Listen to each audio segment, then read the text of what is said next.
Okay, so we're sitting here drinking some beer and we're watching the first episode of The Studio on Apple TV with Seth Rogen, and it's pretty hilarious so far.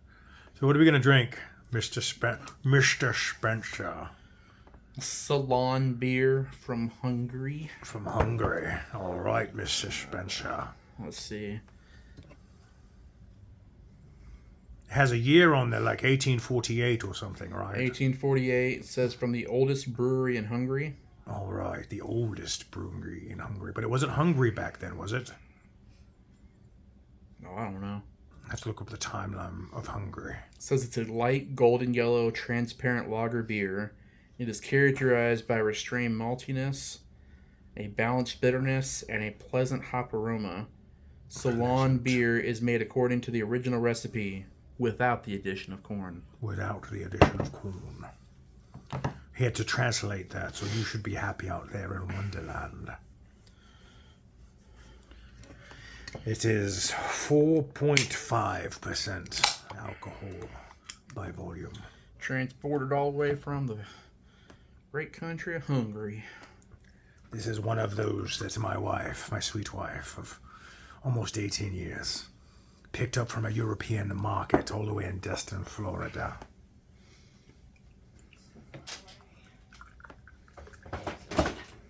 Whoa. Are you saying I'm annoying you with my accents? I did not. I said it's so far away. So far away. Sarcastic. Did you already taste it? I haven't yet. Okay. I was doing a little... I didn't know you were doing the smell test. Smells like a beer.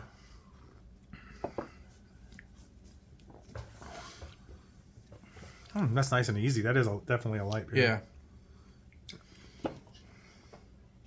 Yeah. That'd be called, what do they call those, yacht beers or boat beers? Yeah. Very light. Easy to drink. More flavorful than a Bud Light. Yeah. It doesn't taste like you're drinking colored water. Colored water. So, haven't been able to watch much because I don't really have much time. Yes. But doesn't mean I don't keep up with the goings-ons. The goings-ons. So, we've got a God of War series. Yes. With Ryan Hurst, who's supposed to play Kratos. What do you think of that? So, I like Ryan Hurst as an actor. I do. And I initially did not want anybody but Christopher Judge to play Kratos. He did the voice for it in this Yes. game. And he's from Stargate. Yes. So, big fan of his. I can provide He hasn't done a pictures. lot since Stargate, has he? Probably lesser known stuff. He's done lesser known stuff. Actually, he was in... which one was it? Threw Mama from a Train. It was one of the Christian Bale Batman movies. Okay, 1, 2, or 3. Yes. It was... which one was it? Begins, The Dark Knight. I think it was the last one. The Dark He actually... when Batman was returning to Gotham, he was like one of the... He fought a bunch of dudes. They're like soldiers for Bane. Okay. And then knocks them all out. And then the last one, he comes out of the tunnel. That's Christopher Judge. He's a bigger dude. And they fight or whatever. Of course, Batman wins. But, Yes. So he just was a fighting Batman. yes. Okay.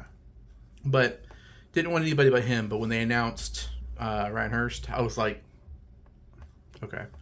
Yeah, I think Christopher Judge went out and said he really likes him as an actor and he's fine with it. He was actually one of my favorite... He played one of my favorite characters in Sons of Anarchy. Yeah, that's why I kind of didn't see the last season. When they killed off Opie, Yeah. I was just like, hey. Did you ever watch the show Medium No. with Patricia Arquette? No. He played her brother in that show too. Okay. And it's funny because like he misses so many it's like 4 seasons. I think he was in the first. He comes back on like the last episode or two, and he still got, because he was doing Sons of Anarchy, so he had his long hair and everything. It didn't look like, because the character was clean shaven on Medium before that. Yeah. But yeah, I'm excited for that. They've got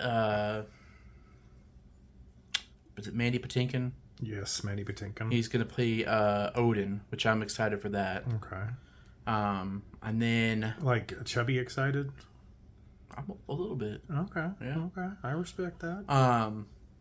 And then we've got they just announced within the last day or two, with the hype and success of Baldur's Gate 3, they're going to be doing a series. Amazon is of that. Nice. So see how that turns out. Yeah. I'll just give you. I'm not gonna say what they do, but in Fallout 2, they bring 2 original voices from the games.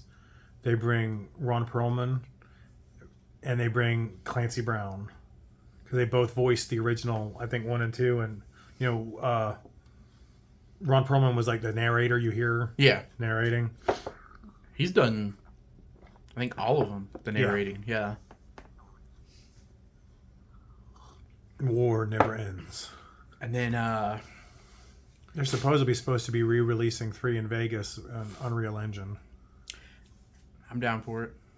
Yeah, supposedly there was an article coming out that they were going to release it free on Xbox Game Pass, since Bethesda is now owned by Microsoft. Yeah, Which would piss off a lot of PlayStation, because everyone says Xbox is going down, but then Xbox released this whole thing for the Xbox Magnus that's coming out, yeah, and it's going to outperform the PS6.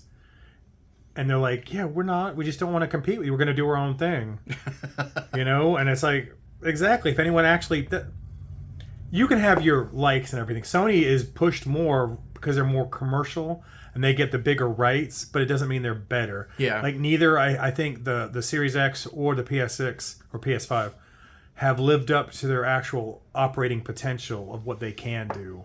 They're like rehashing a lot of old stuff, which is kind of sad. The problem right now with games is you have the majority of players that just want really good single player games. Yes. And then you have the companies that are looking at games like Fortnite, which are live service games, and you're like, if I make one of those, we're going to just bank off of it completely. And they keep releasing these things and they keep failing and they can't put 2 and 2 together. Yeah, you can't. There are anomalies, and Yeah. Fortnite, there's plenty of games that have come out before Fortnite.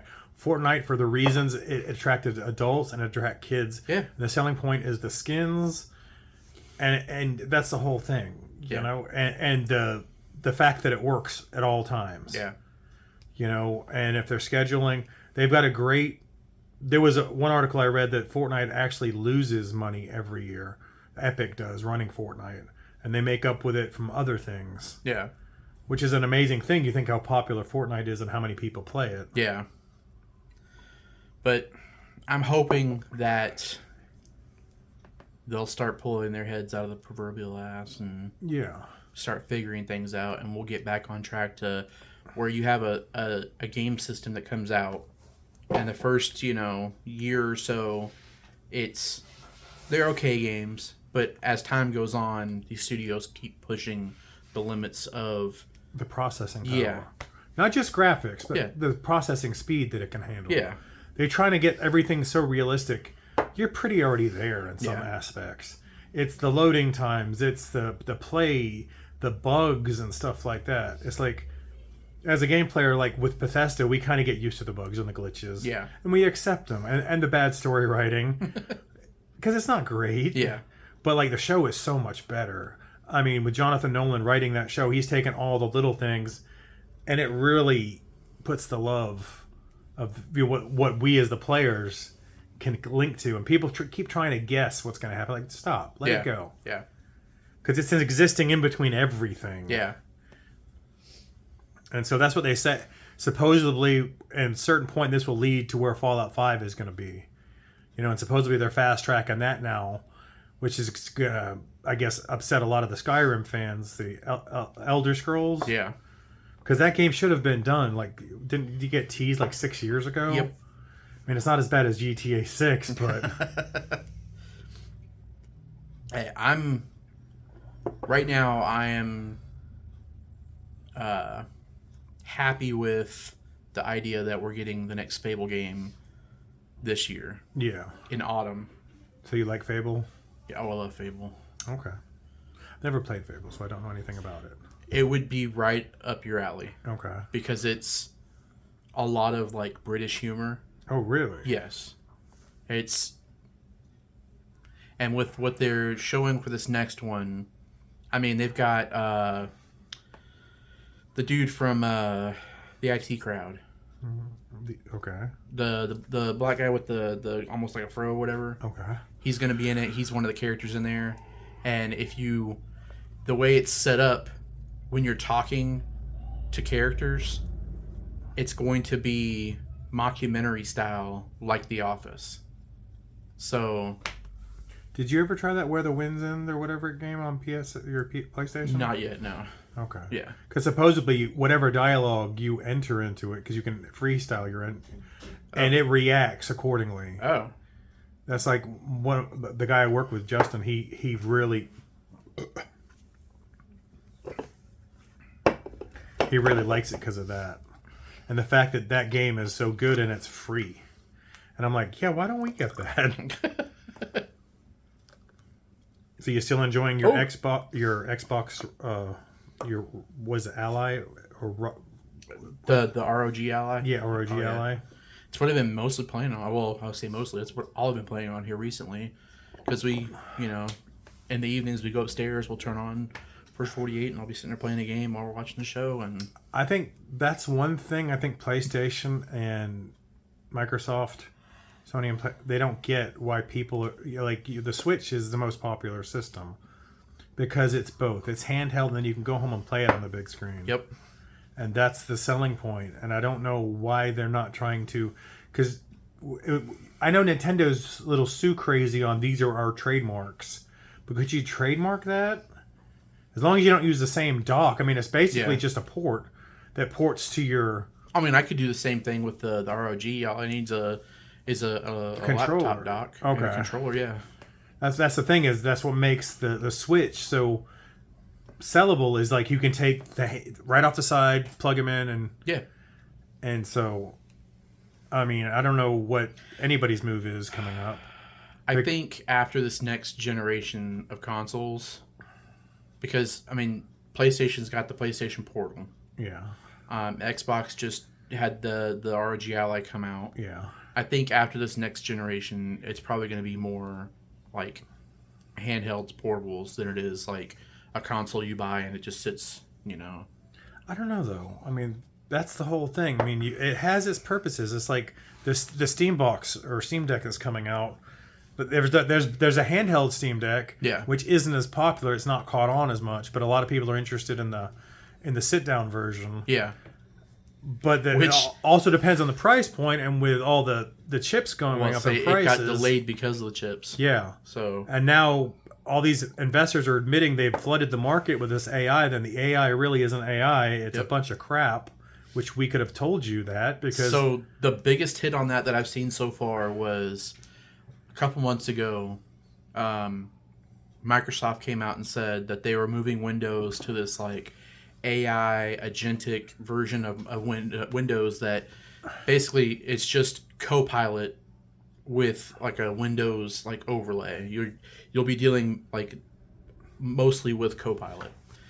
And within the last like 2 days or so, crash. They've come out and said, "We realize people don't want that, so we're going to be moving away from that." Yeah. So, and I mean, I saw a quote today from this lady, and she said, when they first started talking about AI, she said, my thoughts were, cool, AI is going to cook my dinner, do my chores, do my laundry, and I'll have time to write, do art, and do the stuff I want.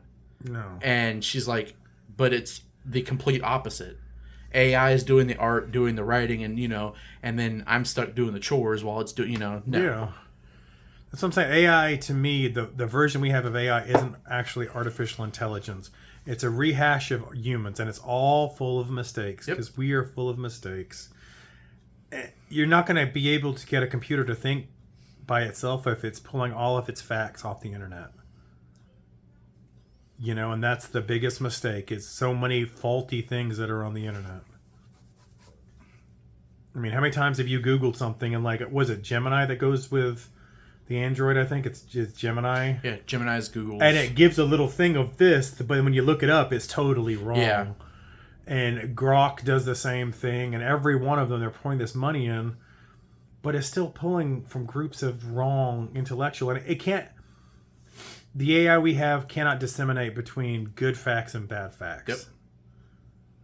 You know? Well, the problem right now is you have the human race Right arguing there. over what facts are. Oh, yeah. And when you have a group of people, it's like you say the sky is blue, and they're like, no, the sky is green. And you're like, it's obviously blue. And they're like, no. And it's like, well, the fact is, like, that's your fact. It's not my fact. When I grew up, that was the interesting thing is a lot of people were told, I grew up told that, you know, your blood, even though when they draw your blood is red. Truly, people were saying this too, because I remember, I think my mom was one of them. Your blood is actually blue inside of your body, and then when it oxygenates, your blood is always oxygenated. You're looking at your vein through your arm, and you're seeing that discoloration. Yeah. Your blood isn't blue; it's red. Period. Yeah. But that's the same thing as back then we didn't have Google search or whatever. But how many people out there still want to argue, even when facts, they'll go to the darkest, deepest things to get their fact that they want for their argument. Or the, what was that a couple years ago? The alternative facts. Alternative facts. Alternative medicine. Yeah. But Yeah. on that note, we'll take a break. We're going to get back to the studio here with Seth Rogen. I gotta go sit over there.